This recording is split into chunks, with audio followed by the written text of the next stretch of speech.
So hello guys, welcome to this channel and I hope जो भी ये video देख रहे हैं इनके ना 3 क्वेश्चंस कॉमन होंगे। स्टॉक मार्केट क्या है, स्टॉक मार्केट कैसे काम करता है और क्या हमें स्टॉक मार्केट में आना चाहिए, इन्वेस्टिंग करनी चाहिए या फिर नहीं। बिल्कुल करनी चाहिए। देखिए, वन बाय वन सभी क्वेश्चंस लेंगे, लेकिन पहले इसी से शुरुआत करते हैं कि शेयर मार्केट में इन्वेस्ट करना चाहिए या फिर नहीं। अक्सर जो नए लोग आते हैं वो क्या करते हैं कि अंधाधुंध पैसे लगा देते हैं। मार्केट का नॉलेज कुछ है नहीं और आके बस पैसे लगा दिए कि डबल हो जाएंगे। भैया ऐसा नहीं होता है, पहले सीखना पड़ता है सब कुछ। अगर आपको कहीं पे 20-25 हज़ार की जॉब चाहिए फिर भी आप 15 साल उसके लिए देते हैं ना फ्री में, आप जीरो से लेके कॉलेज तक पढ़ाई करते हैं तब आप जाके 20-25 हज़ार मिलता है। इसमें तो भैया काफी सारा पैसा है, तो इसके लिए तो 1 से 2 साल तो डेफिनेटली देना ही पड़ेगा। उसके बाद ही आइए, तब तक आप पेपर ट्रेड कीजिए, आप सीखिए पहले। क्योंकि पहले ही अगर आप पैसे लगा देंगे और खत्म हो जाएंगे तो सीखने के बाद आप इन्वेस्ट करने के लिए बचा ही नहीं पैसा, तो आप कहाँ से निकालेंगे। सीखने के बाद अगर इन्वेस्ट करोगे तो बढ़ेगा, सीखे बिना इन्वेस्ट करोगे तो सब गवाओगे इधर। और इसीलिए इंडिया के सिर्फ 10% लोग ही पैसा कमा पाते, 90% लोग इंडिया के लॉस में ही रहते। सो अब बात करते हैं कि एग्जैक्टली स्टॉक मार्केट की शुरुआत हुई कैसे। देखिए, सन 1600 में डच ईस्ट इंडिया कंपनी के जो जहाज थे वो ट्रांसपोर्ट का काम कर रहे थे। सोना, चीनी मिट्टी, रेशम, कई सारे मसाले, ये सब चीजों का ट्रांसपोर्ट कर रहे थे। लेकिन इन चीजों में खर्चा बहुत हो रहा था और इतना पैसा उनके पास था नहीं। तभी उनके पास एक आइडिया आया कि भैया क्यों ना हम लोकल पब्लिक है उनसे पैसे ले और उसके बदले में जितना उन लोगों ने हमको दिया है उतने परसेंटेज उनको हम मुनाफा हमारा शेयर करें।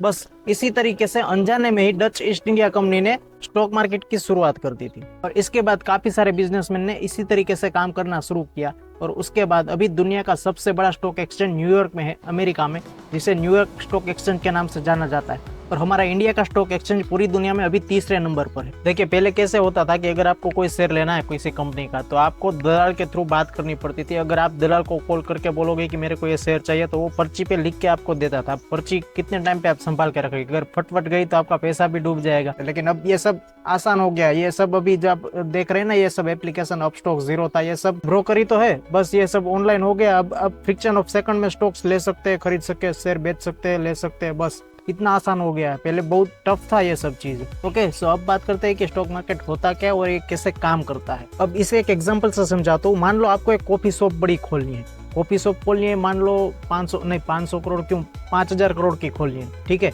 बड़ा ही सोचेंगे, छोटा क्यों सोचेंगे। 5000 करोड़ की कंपनी हमें खोलनी है, उसकी वैल्यूएशन इतनी होगी, शायद इतना खर्चा रहेगा। अगर आपके पास 2000 करोड़ रुपए है लेकिन 3000 कम पड़ रहे, अब आप क्या करेंगे कि आप कोई इन्वेस्टर को ढूंढेंगे, उसको आप अपना प्रोजेक्ट दिखाएंगे, भैया ये मेरी कंपनी होगी, इसका इतना वैल्यूएशन होगा, ये इस तरीके से काम करेगी, ये प्रॉफिट में रहेगी और बहुत अच्छा काम करेगी, ये सब आप समझाएंगे। अगर इन्वेस्टर मान जाता है और आपको मान लो 500 करोड़ दे देता है तो बाकी बचा कितना होगा आपके पास, 2500 करोड़ हो गया। अब 2500 करोड़ कहाँ लेने जाएंगे।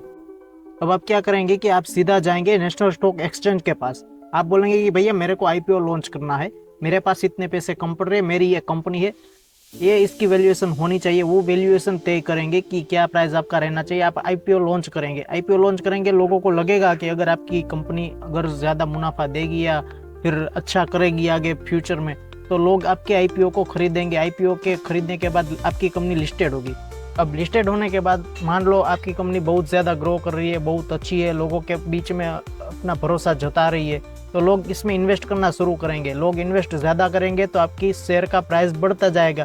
जैसे जैसे बढ़ता जाएगा वैसे वैसे पब्लिक को भी मुनाफा होगा और आप कंपनी की वैल्यूएशन भी बढ़ेगी। लेकिन अगर इसका उल्टा भी होता है, अगर कहीं पे आपका बैड न्यूज़ चल गया कि मानो कोई एक कस्टमर की कॉफ़ी में मरा हुआ चूहा निकला, तो ऐसे निकलेगा नहीं, लेकिन ये हम एज्यूम करके चलते हैं कि अगर ऐसा कुछ हुआ तो बैड न्यूज़ आएगा तो लोगों का ट्रस्ट टूटेगा, और टूटेगा तो क्या लोग करेंगे, अब अपना शेयर बेचने लगेंगे। जैसे जैसे शेयर ज़्यादा बिकेगा तो आपकी कंपनी की वैल्यूएशन भी कम होगी और रेट स्टॉक का कम होता रहेगा।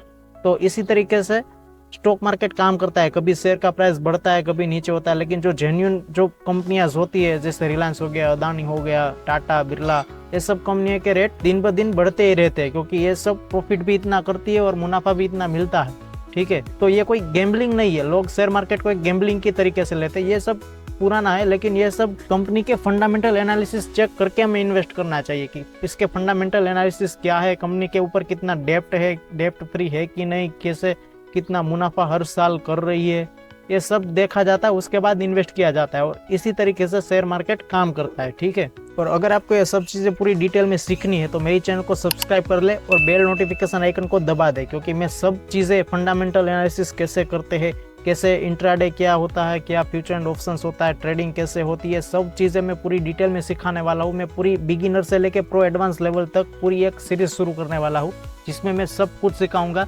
जीरो से लेके हीरो तक। ओके, तो जल्दी से सब्सक्राइब करें और बेल नोटिफिकेशन आइकन को दबा दें, क्योंकि शेयर मार्केट सीखना कोई बड़ी बात नहीं है। अगर 1 से 2 साल आप फिक्स देते हो तो आपको आसानी से शेयर मार्केट बहुत ही अच्छी तरीके से एडवांस लेवल तक आ सकता है। ठीक है, तो इसमें कोई बहुत बड़ी बात नहीं। अगर 15 साल आपने पढ़ाई की है और 20-25 की जॉब करने से तो बढ़िया ही है कि 2 साल अच्छे से सीख के अगर 1 साल देते हैं फिर भी आपको बहुत ही अच्छा खासा आ जाएगा। ठीक है, अब मैं नेक्स्ट वीडियो में आपको सिखाऊंगा कि मैं कैसे ट्रेड करता हूँ और मेरे पास एक कैसी स्ट्रेटेजी है, मेरे पास एक कैसा सॉफ्टवेयर है, मैं वो आपको प्रोवाइड करूंगा। और अगले वीडियो में मैं आपको दिखाऊंगा कि मैं कैसे ट्रेड करता हूँ और कैसे मैं प्रॉफिटेबल रहता हूँ, और मेरे पास कौन सा ऐसा सॉफ्टवेयर है जिसे आप भी यूज कर सकते हो और मैं आपको भी प्रोवाइड करूंगा फ्री में। ओके, तो मिलते हैं नेक्स्ट वीडियो में, तब तक के लिए थैंक्स फॉर वॉचिंग।